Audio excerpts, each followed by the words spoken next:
یہ سالانہ محفل ذکر امام حسین رضی اللہ تعالی عنہ کہ محفل پاک میں ہم سب شریک ہیں۔ اللہ رب العزت سے دعا ہے اس محفل پاک کے بانیان، معاونین، منتظمین، حاضرین پر اپنی بے بہا رحمتوں اور برکتوں کا نزول فرمائے۔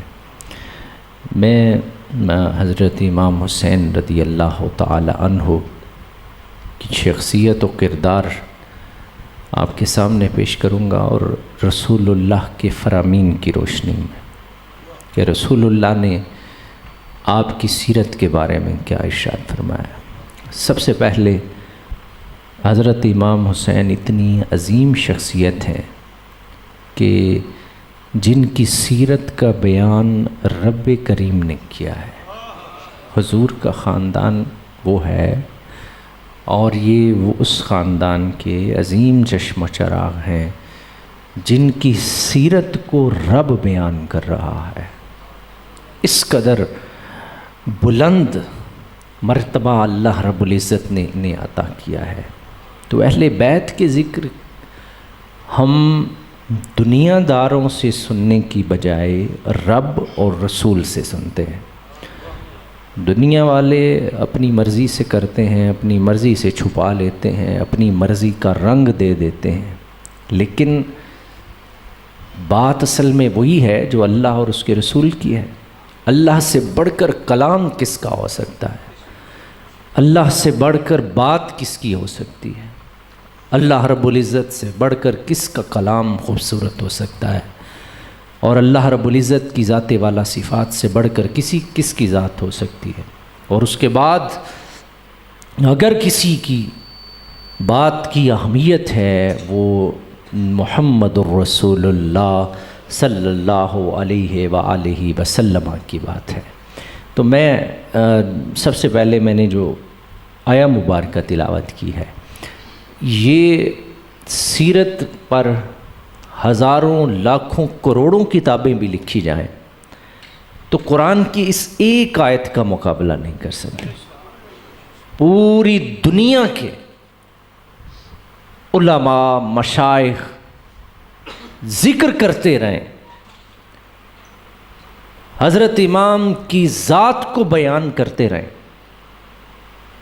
تو وہ سارے مل کر بھی تھوڑے پکھے چلاؤ، میں ساری جڑی ٹھنڈ ہوئی ہے تو میں باہر کٹ چھڑنی، تھوڑے کرو پکھے، پچھلے بند کرو، سارے نو والا دی۔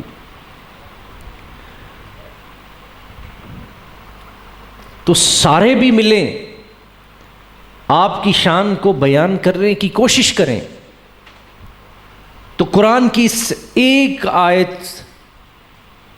اور اس آیت میں ایک ایک لفظ ایسا ہے کہ اس کا مقابلہ کائنات والے نہیں کر سکتے۔ انما یرید اللہ لیذھب عنکم الرجس اہل البیت ویطہرکم تطہیرا۔ اللہ رب العزت نے تو ایک لفظ میں ہر چیز کو بیان کر دیا ہے۔ وَيُطَهِّرَكُمْ تَطْهِيرًا، یہ دو لفظ ہیں۔ دنیا تو ان دو کلمات کا بھی مقابلہ نہیں کر سکتی۔ لِيُذْهِبَ عَنْكُمُ الرِّجْسَ، اس کا مقابلہ کوئی نہیں کر سکتا۔ انما یرید اللہ، اگر یہ لفظ یرید اس کو کائنات بیان کرنا چاہے تو اس کا حق بھی ادا نہیں کر سکتے، یہ ساری دنیا کے لوگ مل کر، کیونکہ اہل بیت کی سیرت و کردار کی گواہی رب کریم کی ذات دے رہی ہے۔ کس کی ذات دے رہی ہے؟ رب کریم کی ذات دے رہی ہے کہ ہم نے ان کی طہارت، پاکیزگی، یہ سارا کچھ رب کریم نے اپنے ذمہ کرم میں لے رکھا ہے۔ تو جن کی شان بیان کرنے والی رب کی ذات ہو، اس کے لیے کسی اور کا انسان محتاج کیسے ہو سکتا ہے؟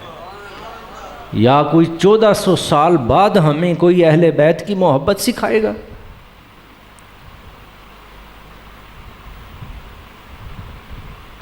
آج کل کے لوگ ہمیں سکھائیں گے کہ اہل بیت سے محبت کیسے کی جاتی ہے؟ یہ محبت اہل سنت نے سیکھی ہے اللہ سے، اس کے رسول سے، خلفائے راشدین سے۔ ہم نے تو اہل بیت تاریخوں سے نہیں سیکھی، تاریخ تو ہر بادشاہ کی اپنی ہوتی تھی۔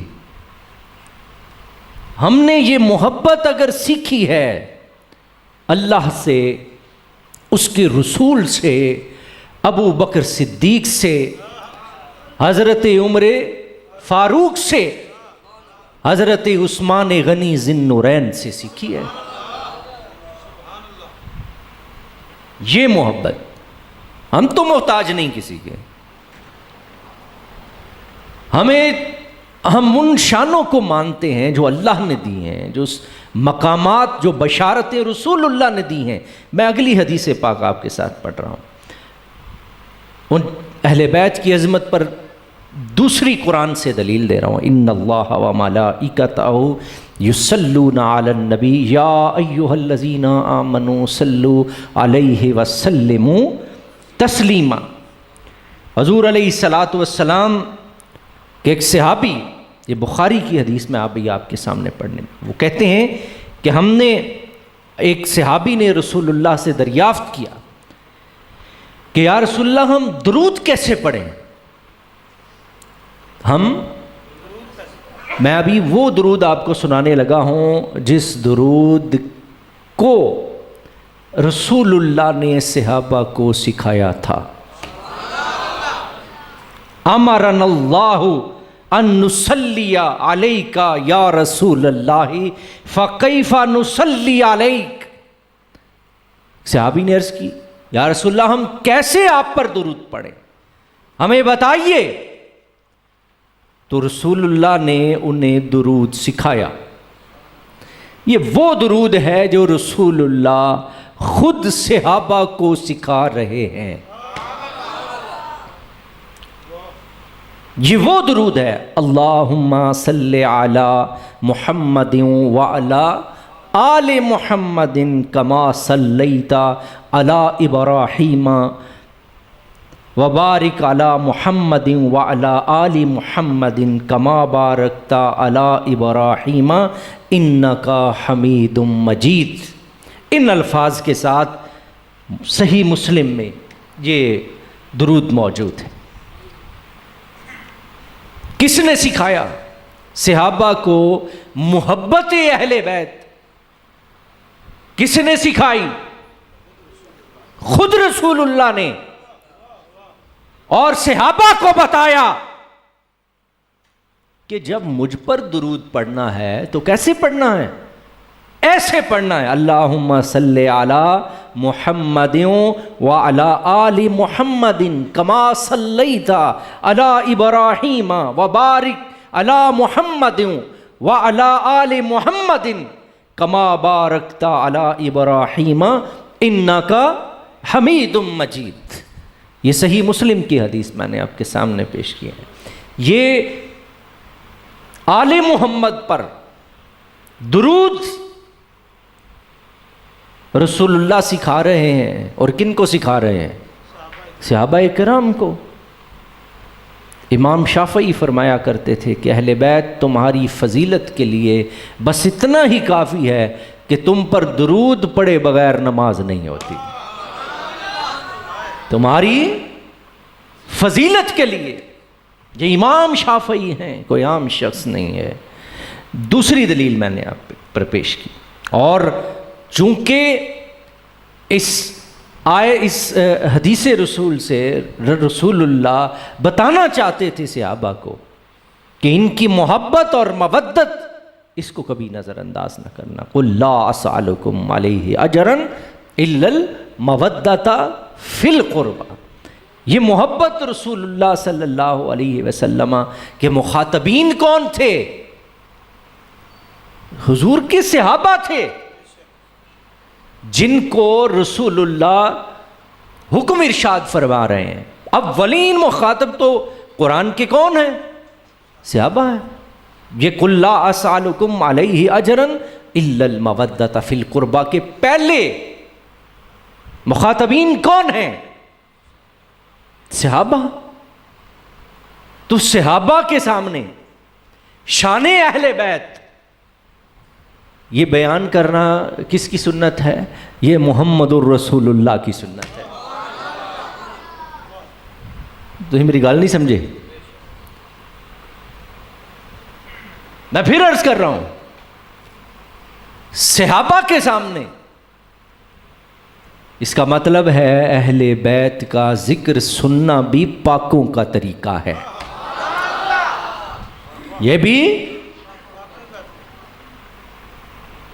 آئی تو وہ نہیں جو ہم نے تو کبھی نہیں کہا کہ ہماری مسجد میں بغیر وضو کے آ جاؤ. شان تطہیر والوں کا ذکر ہو اور بندہ بے وضو جائے. کبھی آپ نے سنا ہم نے کہا ہو آپ کو؟ یہ ہماری حقانیت کی دلیل ہے کہ ہمارا تعلق وَيُطَهِّرَكُمْ تطہیرہ والوں کے ساتھ ہے. ہم پاکوں کا ذکر پاک ہو کر سنتے ہیں. یہ ادب ہے. یہ کیا ہے؟ ہمارا تو تعلق، ہم اہل چشت ہیں، ہمارے تو وہ بزرگ وہ تھے جو سیدہ فاطمہ الزہرا کا ذکر سننے سے پہلے وضو کیا کرتے تھے. ہم وہ ہیں. ہمیں کسی سے سند لینے کی ضرورت نہیں کہ ہم اہل بیت سے محبت کرتے ہیں کہ نہیں کرتے، یا انولے والوں کو کی محفلوں کی محتاج نہیں ہے ذکر اہل بیت کہ آپ کہیں کہ جی کوئی ہمیں یہ نہ کہے کہ یہ اہل بیت سے محبت نہیں کرتے. بھائی ہم تو اہل بیت سے ہم ہی تو محبت کرتے ہیں. ہمارے تو ادب کا عالم یہ ہے کہ ہم تو مخدومہ کائنات کا ذکر ہمارے بزرگ بغیر وضو سنتے بھی نہیں تھے. وہ کہتے تھے کہ اس وقت تھوڑے تھوڑے اگے ہو، جو باہر والے نوں تھان لب جائے تو یہ جگہ تھوڑی تھوڑی اگے کر دو، اگے پتر ہو جاؤ، اگے ہو جاؤ، پیچھے جگہ بنا دو وہ تاکہ باہر والے نوں جگہ مل جائے.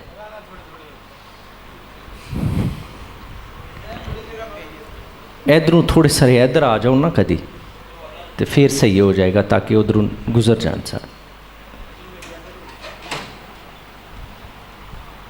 تو میں عرض کر رہا تھا کہ یہ ہمیں دلیلیں دینے کی ضرورت نہیں ہے کوئی بھی.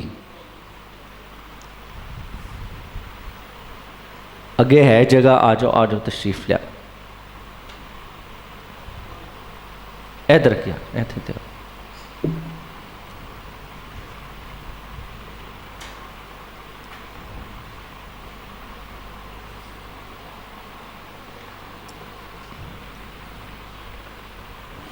ہمیں تو کوئی ضرورت نہیں کہ کسی سے سند لینے کی.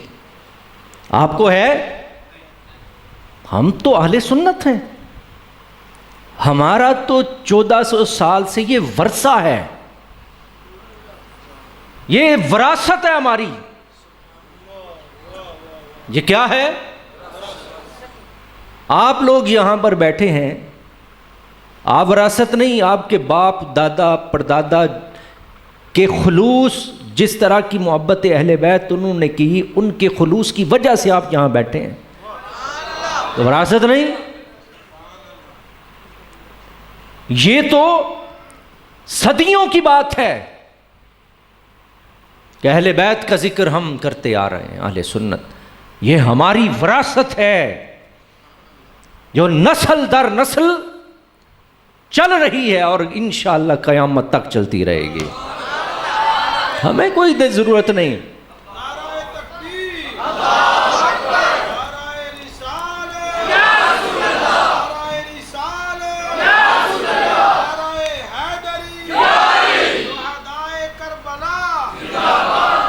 ایسی بات نہیں ہے کہ ہمیں کسی کے سرٹیفکیٹ کی ضرورت ہے کہ فلاں کہے کہ نہیں جی انہیں 4 پروگرام کرائے دا مطلب کہ انہوں دا بھی کوئی تعلق ہے. نہ ایسی ہرگز بات نہیں ہے.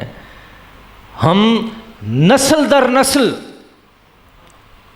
اس ہم تو مقلد بھی امام اعظم امام ابو حنیفہ کے ہیں. میں آپ کو پیچھے لے کے جا رہا ہوں، صدیوں پیچھے. ہم تو اس شخص کے مقلد ہیں جس نے 2 سال امام جعفر الصادق کی صحبت میں گزارے تھے. ہماری تو فقہ کا بھی امام وہ ہے. میرا اس وقت موضوع نہیں کہ میں امام اعظم کی محبت اہل بیت آپ کے سامنے بیان کر سکوں.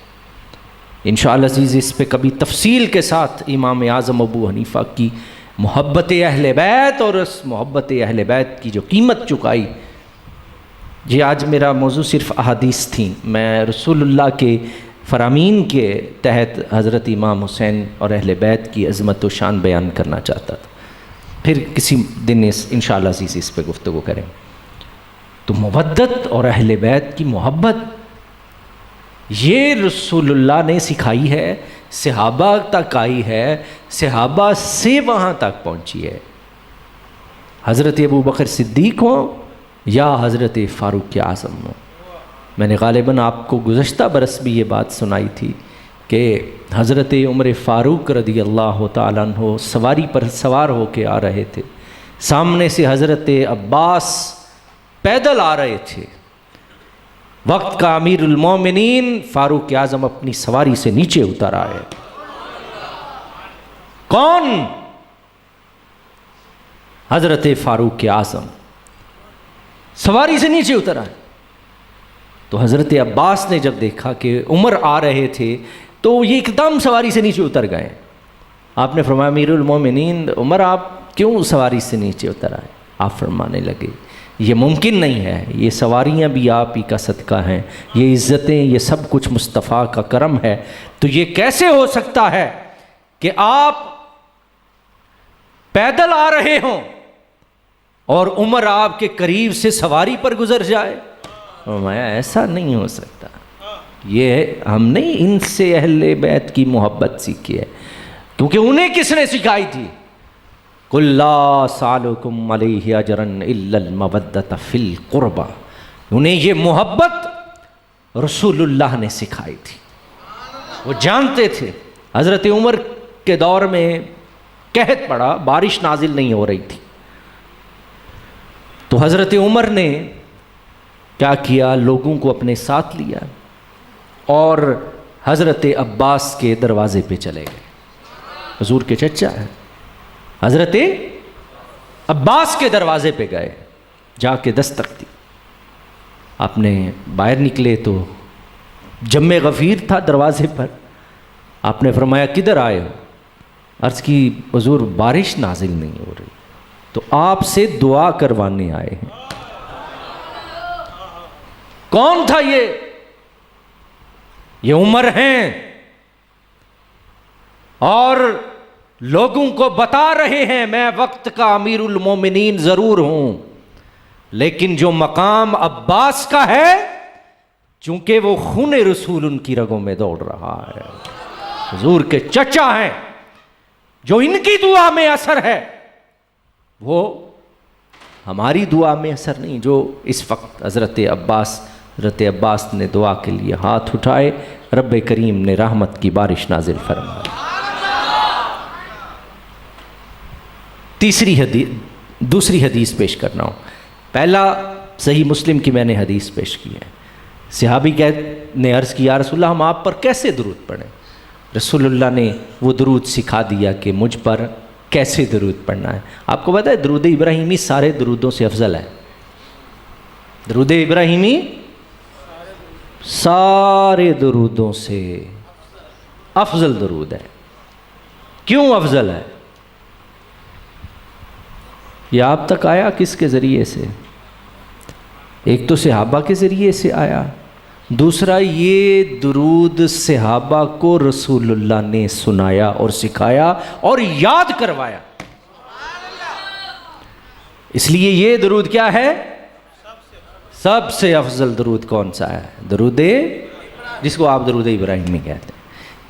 تیسری حدیث رسول اللہ صلی اللہ علیہ وسلم نے ارشاد فرمایا وَأَنَا تَارِكٌ فِيكُمْ ثَقَلَيْنِ کتاب اللہ و اہل بیتی، لوگوں میں تم میں دو بزرگ ترین چیزیں چھوڑ کے جا رہا ہوں۔ پہلی کتاب اللہ، اللہ کی کتاب قرآن چھوڑ کے جا رہا ہوں، وَأَهْلُ بَيْتِ، اور اپنے اہل بیت تم میں چھوڑ کے جا رہا ہوں۔ رسول اللہ صلی اللہ علیہ وسلم کو اپنی عطرت اس قدر محبوب تھی، رسول اللہ کی تیسری حدیث پیش کر رہا ہوں، فرمایا ہازان ابنایا و ابنا بنتی اللہم انی احبہما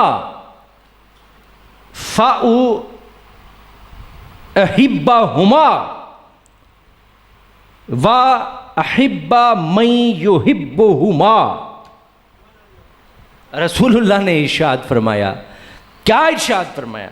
عرض کی مالک یہ میری اولاد ہے، یہ میرے بیٹے ہیں اور میری بیٹی کے بیٹے ہیں، اور میرے مالک میں ان سے محبت رکھتا ہوں، تو بھی ان کو اپنا محبوب بنا، اور جو ان سے محبت کرے تو اس سے بھی محبت فرما۔ یہ میرے بیٹے ہیں، میری بیٹی کے بیٹے ہیں، میرے مالک میں ان سے محبت رکھتا ہوں، تو بھی ان کو اپنا محبوب بنا، اور جو ان سے محبت کرے تو اس کو بھی اپنا محبوب بنا لے۔ حضور نے بتا دیا کہ جو ان سے محبت کرے گا وہ در حقیقت میرے ساتھ محبت کرے گا، اور جو اللہ سے محبت کرے گا وہ ان سے بھی کرے گا۔ وہ یہ نہیں ہو سکتا کہ اللہ کی محبت کا دعوے دار ہو اور جس سے رسول کو محبت ہو اس کو محبوب نہ رکھے۔ اللہ رب العزت نے حضور نے پھر عرض کی اللہ سے، میرے مالک جو ان سے محبت کرے تو اس کو اپنا محبوب بنا لے۔ دوبارہ عرض کر رہا ہوں، شاید آپ حدیث کو سمجھے نہیں۔ فرمایا کہ جو ان سے محبت کرے تو اس کو اپنا محبوب بنا لے۔ تیسری دفعہ کہہ رہا ہوں کہ میرے مالک جو ان سے محبت کرے تو اس کو اپنا، اس کا مطلب ہے کہ جو اہل بیت سے محبت کرتا ہے، جو حسن اور حسین، فاطمہ، علی سے محبت کرتا ہے، رب اسے اپنا محبوب بنا لیتا ہے۔ رب کی محبوبیت تاریخ نہیں میں آج آپ کو سنا رہا، میں آپ کو رسول اللہ کے فرمان سنا رہا۔ رسول اللہ کیا ارشاد فرما رہے ہیں؟ میرے مالک میں، یہ میرے بیٹے ہیں، میں ان سے محبت کرتا ہوں، تو بھی ان سے محبت کر، اور جو ان سے محبت کرے تو اس کو اپنا محبوب بنا لے۔ تو اہل بیت کی محبت انسان کو رب کا محبوب بنا دیتی ہے۔ ان کی محبت انسان کو، یہ محبتیں خالی نہیں جاتی، اس کا یہ نہیں کہ صلہ کوئی نہیں، پتہ نہیں اس محبت سے کچھ ملے گا کہ نہیں ملے گا۔ یہ میرے رسول اللہ صلی اللہ علیہ وآلہ وسلم کی بشارت ہے کہ اہل بیت کا ذکر کرنے والوں، اہل بیت کا ذکر سننے والوں، ان کے ساتھ محبت کا دم بھرنے والوں، یہ محبت تمہیں رب کا قرب عطا فرما دے گی۔ یہ محبت تمہیں، اگر رب کا قرب چاہتے ہو، مصطفیٰ کا قرب چاہتے اور اہل بیت سے محبت تمہیں اس درجے تک پہنچا دے گی۔ اور یہ رسول اللہ کی حدیث فرمایا، الا ان مثل اہل بیتی فیکم مثل سفینۃ نوح من رکبھا نجا ومن تخلف عنہا خلق۔ رسول اللہ نے ارشاد فرمایا کہ یہ جانتے ہو اہل بیت کوئی عام نہیں ہیں، بلکہ یہ کیا ہیں؟ یہ ان کی مثال کشتی نوح کی طرح ہے۔ کشتی نوح میں جو آ گئے تھے وہ بچ گئے تھے، وہ نجات پا گئے۔ اللہ نے ان کی نسلوں میں بھی ایمان عطا کیا جو حضرت نوح کی کشتی میں آ گئے۔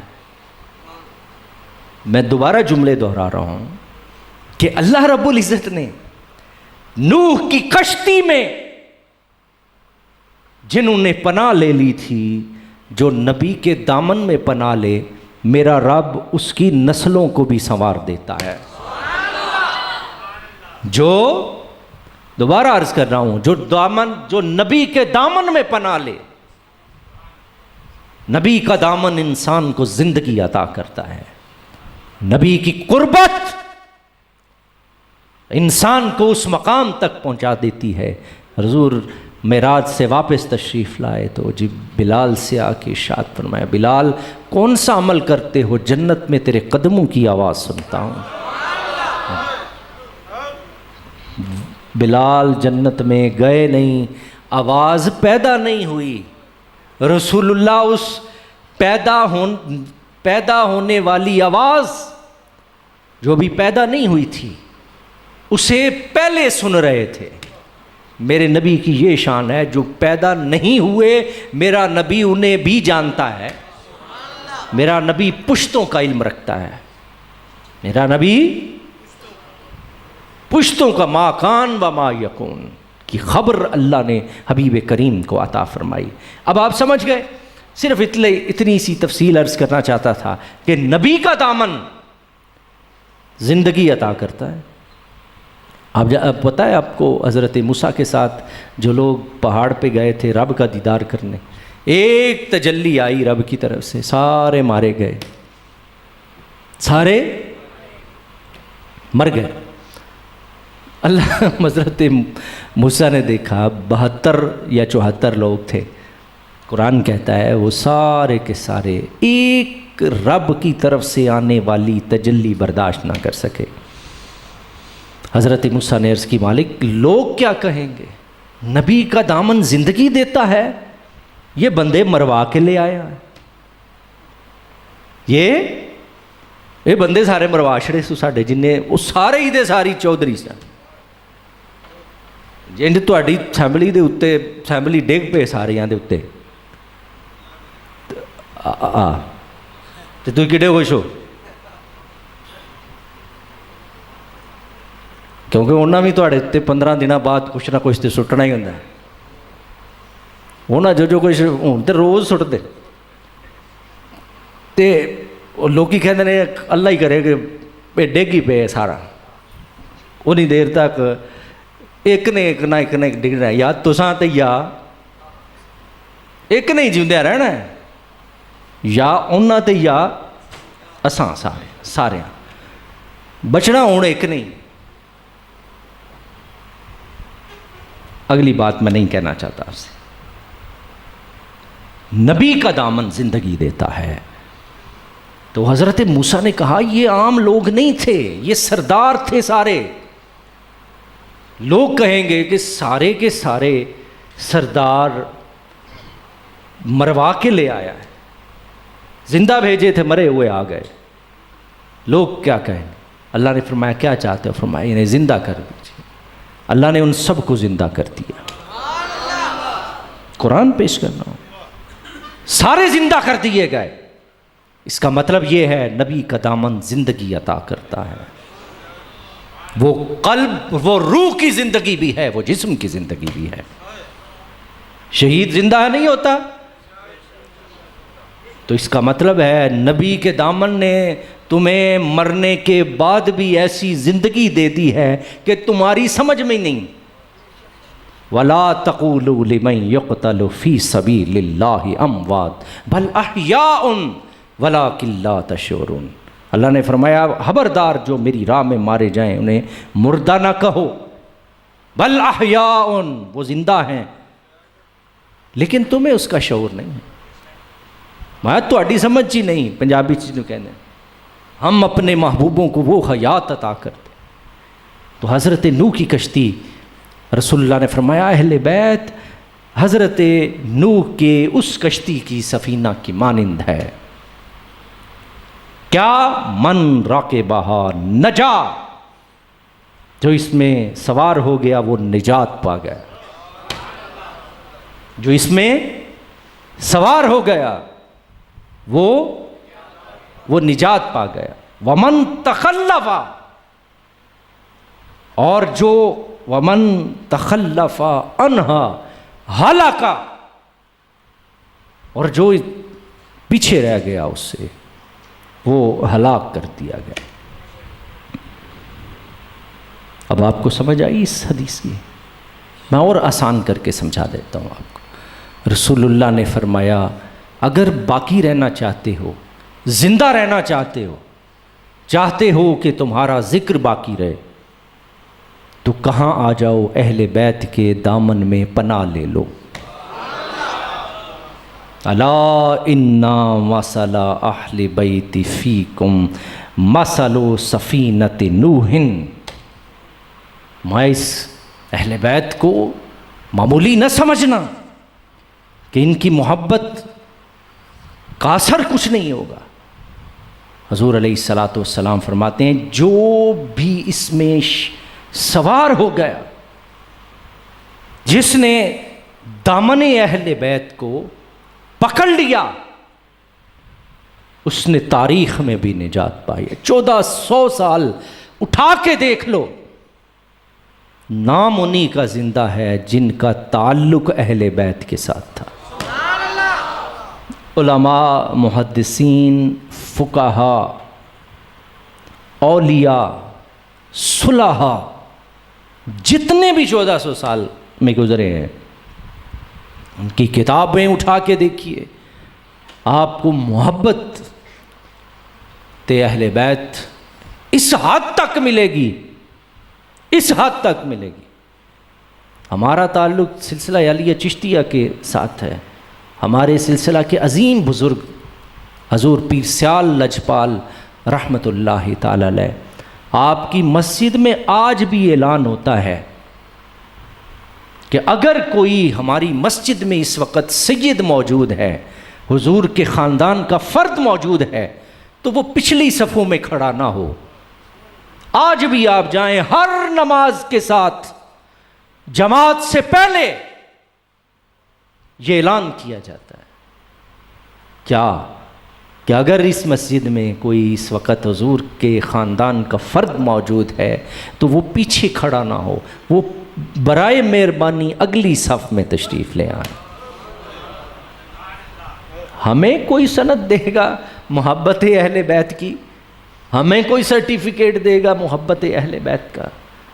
ہم اہل سنت ہیں، اور یہ اہل بیت کی محبت ہماری وراثت ہے.